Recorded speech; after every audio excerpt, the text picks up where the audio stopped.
Yes, we are live now. Hello friends, this is Himanshi and welcome to let's learn. आज यानी 12 जनवरी को exam हुआ CTET का और सारी ही शिफ्ट्स में बहुत सारी चीज़ें कॉमन हैं लेकिन कुछ चीज़ें अलग हैं। ईवीएस थोड़ा सा डिफरेंटली प्ले आउट हुआ है इस बार। और अगर हम बात करते हैं आपके एग्जाम की तो आज की जो हाईलाइट है वो है कलरी पार्ट 2 और अलग अलग इसके प्रोनाउंसिएशन होते हैं थोड़े बहुत।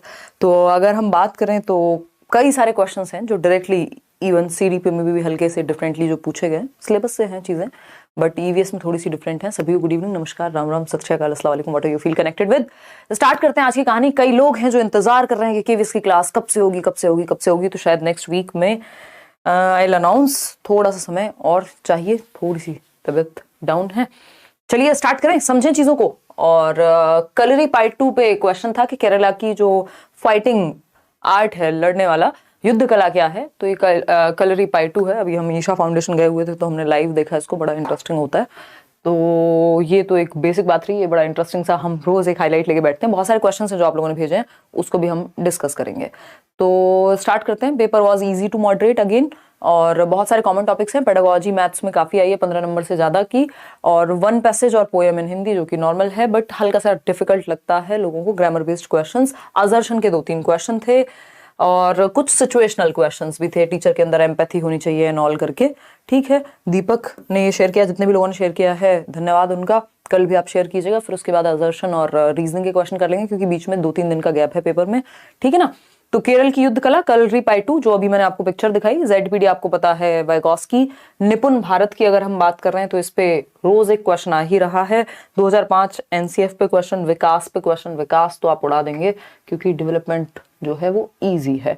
चलिए खैर कुछ क्वेश्चन सॉल्व कर लेते हैं, फिर आएंगे इस बात पर। विच साइंस से खूब क्वेश्चंस आ रहे हैं। अगर आपके घर में आसपास कोई बच्चे हैं तो उनकी साइंस की बुक पढ़ लीजिए या एनसीईआरटी पढ़ लीजिए, फिर 6, 7, 8 की, जिनके पास समय है और केवीएस की भी तैयारी करनी है आगे तो। अदरवाइज तो फिर बाकी सब्जेक्ट्स को अच्छा कर लीजिए क्योंकि कुछ क्वेश्चन आएंगे उसके लिए ऐसा भी नहीं है कि अब आप सिर्फ साइंस ही पढ़ेंगे। Which things mixed in water can be strained with cotton cloth.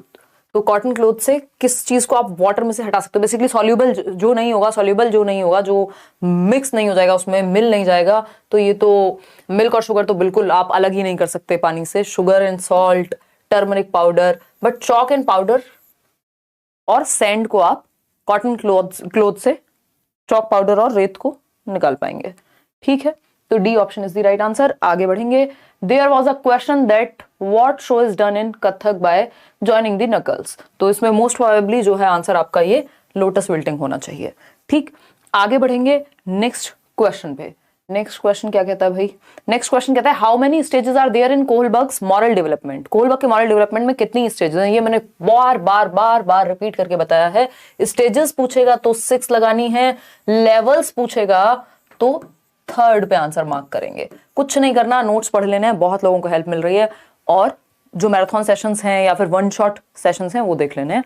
जो ईवीएस आपका हल्का सा टेढ़ा मेढ़ा हो रहा है तो वो 2-4-6 क्वेश्चन पे हम हजम कर जाएंगे, कोई दिक्कत वाली बात नहीं है ना। और लाइक शेयर कर देना है खुशी खुशी। पेपर एकदम बढ़िया जा रहा है, जाएगा, डोंट वरी। ठीक, क्वालिफाइंग एग्जाम है। 6 स्टेजेस हैं कोहलबर्ग की, कल भी हमने डिस्कस किया था, और 3 लेवल्स हैं। हर एक लेवल पे 2 स्टेजेस हैं तो 6 स्टेज हो जाती है मिला करके। अ गर्ल और प्याजे की स्टेज का सीक्वेंस भी पूछा है।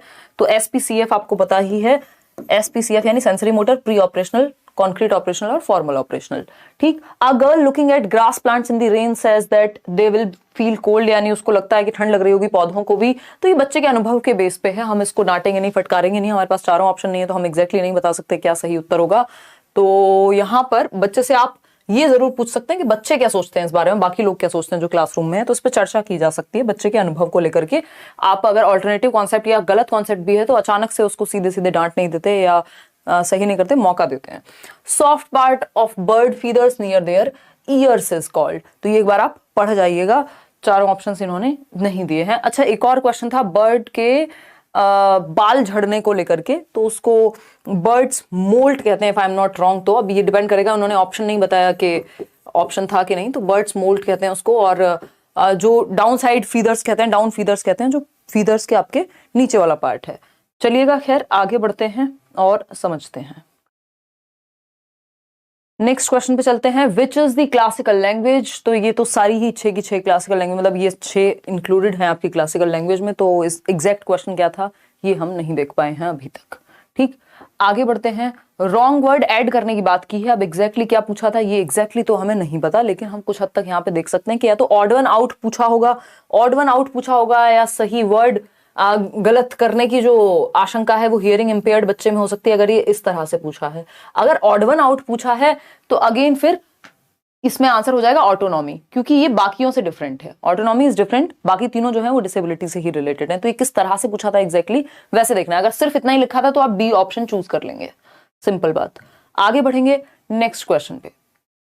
What behavior does autism refer to? Autism पे हमने बहुत बार बात की है। स्टीरियोटिपिकल बिहेवियर होता है, बार बार सेम चीज को रिपीट करेगा बच्चा, सोशली लोगों से घुलने मिलने में दिक्कत होगी, अपनी बात को कहने में दिक्कत होगी, है ना। और ऐसा नहीं कि इनमें दिमाग की कमी होती है, बट ये थोड़ा सोशली घुल मिल नहीं पाते और रिपीट करते हैं चीजों को, थोड़े अनकंफर्टेबल हो जाते हैं अगर सराउंडिंग चेंज हो जाए तो रेपिटेटिव बिहेवियर, और इस रेपिटेटिव बिहेवियर को स्टीरियोटिपिकल बिहेवियर भी कहते हैं। ये स्टीरियोटिपिकल बिहेवियर जेंडर बायस वाला मत याद रखिएगा, नॉर्मल स्टीरियोटिपिकल मतलब बार बार रेपिटेटिव है जो बिहेवियर, सेम चीज। हाइपर एक्टिविटी एडीएचडी वाले बच्चे में पाई जाएगी। एक्सीलेंट वर्बल स्किल तो भैया लिंग्विस्टिकली इंटेलिजेंट है। सोशल इंटरेक्शन अपबीट नहीं होता, ये तो हतोत्साहित होता है लोगों से मिलने के लिए। तो सी ऑप्शन यहां सही है। ऑटिज्म स्पेक्ट्रम डिसऑर्डर के बारे में ASD. Zone of proximal development हमें पता है आंसर क्या होगा, सिंपल सरल सुंदर सस्ता टिकाऊ जवाब कौन, वाइगॉस्की जी। आगे बढ़ते हैं नेक्स्ट क्वेश्चन पे। Barrier for the visually impaired child, यानी दृष्टिबाधित बच्चे के लिए बैरियर यानी बाधा क्या बनेगा। तो model picture, written record, comment, audible. सबसे ज्यादा बाधा यहां रिटन रिकॉर्ड बन सकता है, मॉडल पिक्चर से भी ज्यादा, ठीक है ना। तो वो हो सकता है एक बार को 3 डायमेंशनल हो या कुछ। तो इन 4 ऑप्शंस में तो हमें रिटन रिकॉर्ड ही सबसे ज्यादा खतरनाक लग रहा है। किसके लिए, विजुअल इंपेयर्ड के लिए, क्योंकि उसको ब्रेल लिपि या बाकी तरीकों से आप बोल करके सुना सकते हैं तो सुन तो सकता ही है वो। Which of the following is an environmental factor affecting development, यानी पर्यावरणिक कारक जो विकास को प्रभावित करे। मेच्योरिटी हेरिडेटरी कारक है, आनुवांशिकता से जुड़ी हुई है। हेरिडिटी अपने आप में, इन्होंने यहाँ पे भी हेरिडिटी ही लिख दी, लेकिन स्कूल जो है वो टोटली एनवायरमेंट का हिस्सा है ना। तो एनवायरमेंट यहाँ पे बी ऑप्शन है, स्कूल सही होगा। There is a sequence of development का सीक्वेंस है। श्योर हाँ कह सकते हैं, अगर श्योर की जगह प्रेडिक्टेबल या सर्टेन लिखा हुआ हो तो वो ज्यादा बेटर आंसर होगा। हमारे पास सिर्फ 2 ही ऑप्शन दिए, अनसर्टेन तो देखो नहीं होगा, क्योंकि ये सीक्वेंशियल है, ऑर्डरली है, प्रोग्रेसिव है डेवलपमेंट। तो हम ये नहीं कहेंगे कि इसका सीक्वेंस ही नहीं होता, या तो श्योर होगा या फिर सर्टेन होगा ऑप्शन में, या प्रेडिक्टेबल होगा, है ना। तो श्योर तो है ही, ऑफकोर्स सीक्वेंस तो श्योर ही है। तो अगर इन तीनों में से कुछ ना हो तो श्योर ही सही हो जाएगा फिर, ठीक है ना। आगे बढ़ेंगे, एक निश्चित क्रम होता है, बेसिकली हिंदी में ए ऑप्शन ही सही है। Which pedagogy will hinder student learning in an inclusive classroom? Inclusive classroom कौन सी होती है, जहां सब बच्चे सीख सकें। एजुकेशन फॉर ऑल, सभी के लिए शिक्षा, इक्विटी के प्रिंसिपल पे बेस्ड होती है, यानी समता के प्रिंसिपल पे, हर बच्चे का ध्यान रख के, उसकी क्षमताओं का ध्यान रख करके चीजें होनी चाहिए। मैं एकदम वो टीचिंग वाले मोड में आ गई हूँ, जबकि एनालिसिस में हम बहुत कम बातें करते हैं। Which pedagogy will hinder, कौन सा बच्चा है इंक्लूसिव क्लासरूम में, कौन सी पेडागॉजी, कोलैबोरेटिव तो अच्छी बात है, स्टैंडर्डाइज जो है वो हिंडर करेगी, क्योंकि डिफरेंशिएटेड इंस्ट्रक्शन होनी चाहिए। स्टैंडर्डाइज का मतलब है सभी के लिए एक जैसी, ये यूनिफॉर्म इंस्ट्रक्शन हो गया, जबकि सबको एक डंडे से नहीं हाँकते, डिफरेंशिएटेड होना चाहिए। Proper adjustment is cool, but B option is not so cool, तो यही गड़बड़ है। मानकीकृत निर्देश सही नहीं है, क्योंकि इनमें इंडिविजुअल डिफरेंसेस का, व्यक्तिगत विभिन्नताओं का ध्यान नहीं रखा जाता, सबके लिए एक ही मेथड से चलते हैं। नेक्स्ट क्वेश्चन देखिएगा एक बार। क्वेश्चन है, which of the following classroom provision is an appropriate accommodation for a student with low vision. वो बच्चा जिसको देखने में दिक्कत होती है, लो विजन है, तो एक्स्ट्रा टाइम देंगे, बिल्कुल सही बात है। लॉट, ये गड़बड़ है, गलत क्या है, यही गलत है, और जो गलत है वही सही है, क्योंकि नॉट पूछा है।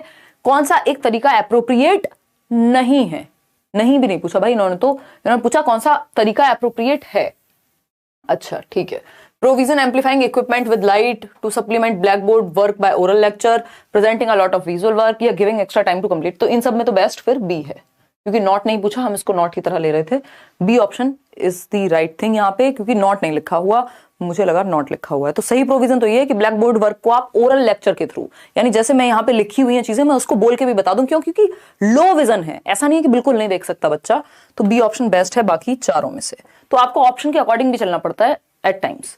The term used by Lev Vygotsky, ये बड़ा इन्होंने अलग सा क्वेश्चन दिया। अगर इसमें ऑप्शंस यही आए तो थोड़ा फंसाया है आपको, ऑप्शंस में फंसाया है, अगर यही क्वेश्चन एज इट इज आया है तो, क्योंकि ये मैंने 2-3 लोगों से सुन लिया है। द टर्म यूज्ड बाय, एक व्यक्ति हैं जिन्होंने मेल किया था, तो उन्होंने पूरा ये लिख के भेज दिया, अदरवाइज तो आधा अधूरा ही बता पाए कई लोग।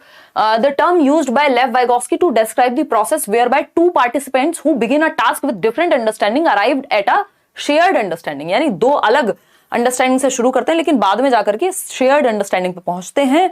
तो ये ऐसा क्वेश्चन है कि ये किस कॉन्टेक्स्ट में कहना चाह रहे हैं। इसको ये चाहे तो ZPD जवाब दे दें, नहीं तो इंटरसब्जेक्टिविटी सबसे बेहतर आंसर है इसका।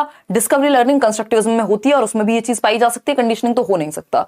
तो ये टोटली हम सरेंडर करेंगे सीटेट के नाम कि वो किसको देखना